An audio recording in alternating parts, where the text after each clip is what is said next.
Sudarlun Polresta Banda Aceh bersama Kabid Humas Polda Aceh Selasa siang merilis perkembangan pembunuhan satu keluarga di Gampung Mulia, Kecamatan Kuta Alam, Banda Aceh beberapa waktu lalu. Beberapa waktu yang lalu, hari ini kita menyampaikan rilis lagi lanjutan daripada hasil pemeriksaan baik terhadap tersangka maupun saksi-saksi yang diduga mengetahui tindak pidana tersebut. Hasil pemeriksaannya dapat disampaikan bahwa tersangka mengakui telah melakukan tindakan pidana pembunuhan. Dan pada saat melakukan kegiatan tersebut, bagaimana yang telah kita sampaikan itu yaitu pada hari Jumat tanggal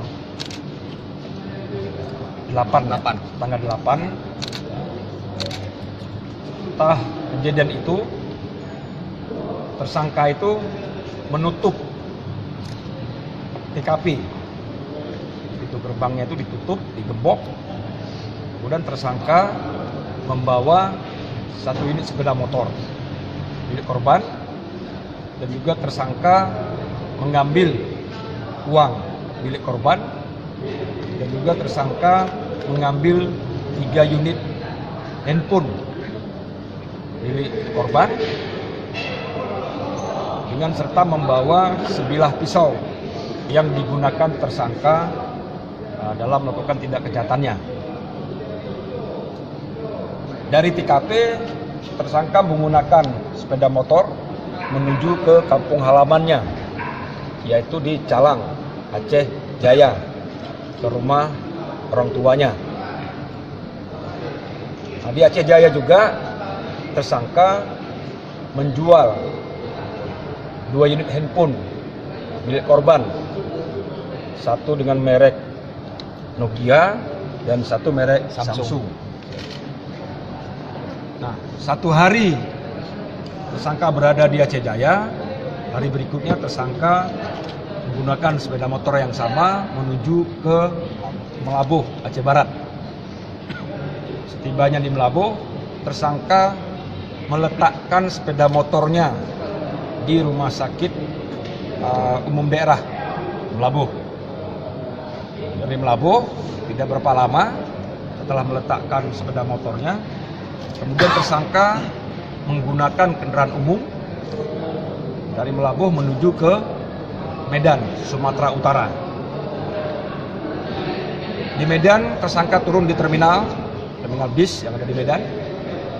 Kemudian tersangka lanjut penggunaan kendaraan umum dari terminal menuju ke Bandara Kuala Namu, Sumatera Utara. Nah, di Kuala Namu itulah hasil koordinasi antara Dirkrimum Polda Aceh dan Dirkrimum Polda Sumatera Utara, dan dibantu oleh pihak Polres Deli Serdang dan juga oleh anggota Polda Aceh yang bekerja sebagai protokoler di Bandara Kuala Namu atas nama Brigadir Faris. Yang bersangkutanlah yang mengamankan pertama tersangka. Beberapa saat kemudian datang dari pihak Polres Deli Serdang mengamankan dan membawa ke Polres Deli Serdang. Dari Polres Deli Serdang lanjut dibawa ke Polda Sumatera Utara menunggu kedatangan tim gabungan yang telah dibentuk di Polda Aceh antara tim dari Direktorat Reserse Umum Polda Aceh dan Satreskrim Polresta Banda Aceh. Tim dipimpin langsung pada waktu itu oleh Kasat Reskrim AKP Taufik, langsung menuju ke Polda Sumut, Sumatera Utara, menerima penyerahan tersangka dari Polda Sumatera Utara ke tim gabungan tersebut. Nah, diinapkan semalam, selanjutnya baru tersangka dibawa ke Banda Aceh. Itu mungkin gambaran yang kita peroleh hasil pendalaman. Ya. Sedangkan barang-barang bukti yang dapat disita oleh penyidik, sebagaimana yang telah saya lihatkan di sini, ini adalah balok kayu yang digunakan pertama sekali melakukan pemukulan terhadap korban laki-laki atas sama suaminya. Seperti yang mana saya sampaikan kemarin, karena dia tidak tahan dengan dimarah-marahin oleh korban, sehingga ketika itu dia mengambil balok kayu yang ada di sekitar TKP, memukulkan ke badan korban sampai korban pingsan.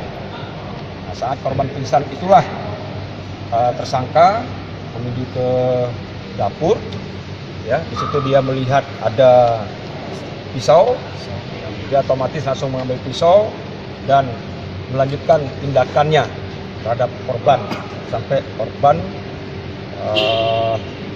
terkaparlah di TKP. Selanjutnya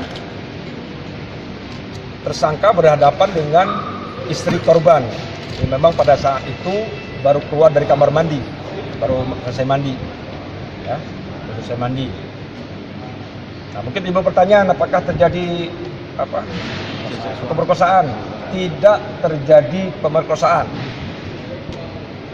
Tidak terjadi pemerkosaan, tetapi korban mengaku bahwa dia sempat memotong baju yang digunakan korban perempuan, istri dari korban pertama, gitu kan.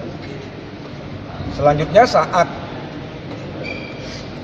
korban menanyakan kepada tersangka menjawab, tapi secara otomatis tersangka itu melakukan tindakan berikutnya kepada istri. Ya, dia mengaku dengan membabi buta, dia tusuk istri, ya, sampai tergeletak. Bersamaan dengan itu, anak korban turun dari lantai 2, menuju ke tempat terjadinya pembunuhan tersebut. Histeris, sang anak teriak, langsung dia bekap si anak karena pengakuannya dia terkejut karena suara teriakan anak itu. Secara otomatis juga dia melakukan hal yang sama terhadap si anak sampai ketiga-tiganya menjadi korban daripada pembunuhan. Setelah dia melakukan hal itu, dia persiapan di situ, ya, dia mencuci pisaunya, dia mengambil sepeda motor, dia mengambil barang-barang yang sudah saya sampaikan tadi, dia langsung meninggalkan TKP menuju ke kampung halamannya.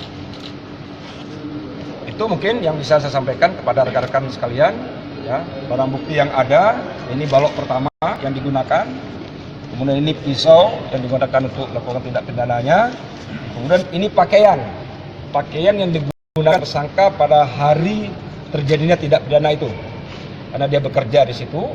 Nah, ini pakaian yang digunakan oleh tersangka pada waktu dia melakukan tindak pidana. Kemudian ini 2 unit HP yang dibawa oleh pelaku, ya. Kemudian ini barang-barang yang diamankan pada saat pelaku diamankan di bandara. Ada 1 buah tas, di dalamnya ada iPad, kemudian ada HP 1, ini HP anaknya korban. Kemudian ada uang di dalam tas itu kurang lebih 8.300.000. Itu yang diamankan hari pertama pada saat diamankan pelaku di Bandara Internasional Kuala Namu. Mungkin demikian yang perlu saya sampaikan. Kalau ada pertanyaan kami persilakan. Dari kasus ini sendiri berapa jumlah yang sudah ditahan? Yang ditahan sampai saat ini 1 orang, yaitu pelaku sendiri. Penada HP sendiri gimana? Penada HP masih dalam proses pemeriksaan sejauh mana pasal yang akan dikenakan, karena untuk 80 kan tidak mesti harus ditahan, ada pasalnya. Berarti mereka tidak dibawa ke Polresta Banda Aceh, Pak? Mereka sudah diambil keterangannya, ada di Banda Aceh, masih dalam pengawasan daripada tim Reskrim. Lagi, lanjut. Pak, setelah melakukan penyelidikan, Pak, pasal apa yang kita jerat kepada pelaku, Pak? Untuk pasalnya akan dikenakan 38, diuntukkan ke 340. Kemudian juga karena ada pencuriannya juga kita kenakan pasal 365. Kemudian Ada juga karena perbuatan terhadap anak di bawah umur, itu juga dikenakan pasal 389. Demikian.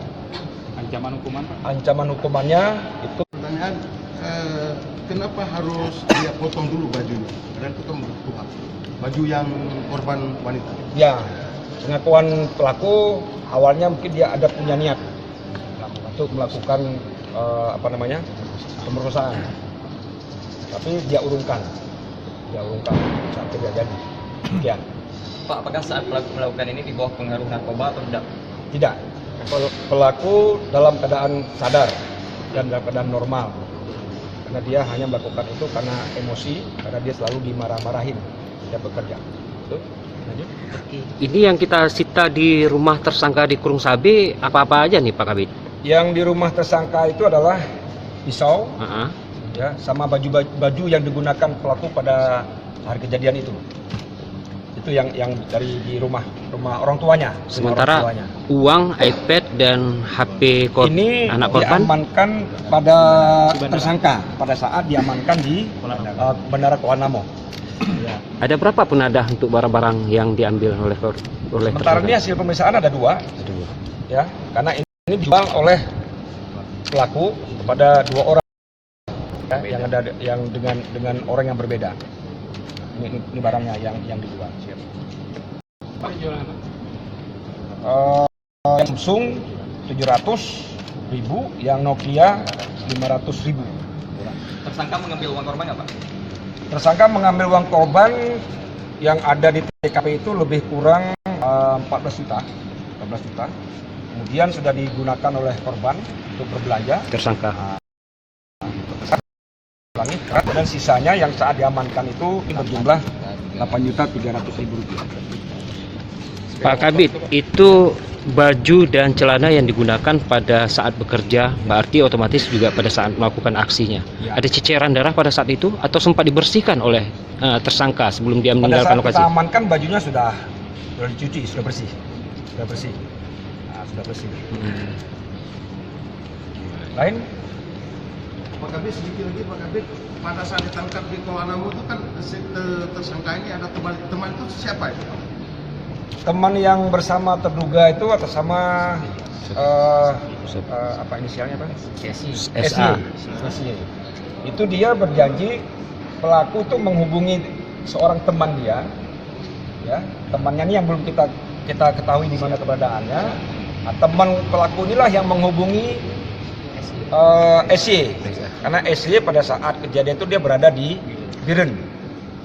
Menyampaikan kalau mau ikut berangkat dengan saya, disuruh ke Kuala Namu, dan mereka ketemunya di bandara ketemu. Berangkat kemana? Sampai sekarang juga belum tahu dia berangkat kemana. Dari perjalanannya itu pokoknya dia terakhir berada di Kuala Namu. Cukup saya rasa. Terima kasih teman-teman. Mudah-mudahan Satu lagi, bisa Pak Kabid. dijadikan Pak Kabid. bahan untuk teman-teman. Satu lagi, Juga Pak Kabid. kita juga bisa mengungkap kejadian ini dengan sebenar-benarnya. Ini bukan berencana dari hasil pemeriksaan yang sudah kita lakukan. Belum benar. Tidak. Masih kita dalami. Masih kita dalami. Masih di dalam. Masih kita dalami. Baik. Ya, Siap. masih kita dalami. Oke, terima kasih. Demikian. Saya akhiri. Wassalamualaikum warahmatullahi wabarakatuh. Tentang kelanjutan pembunuhan Kasun di Polresta Banda Aceh yang disampaikan langsung oleh Kabid Humas Polda Aceh. Cukup barang buktinya. Kombes Pol Pegang. didampingi Kapolresta Banda Aceh, AKBP Trisno, dan ada Kasat Reskrim, ya, juga KBM Topik SIK.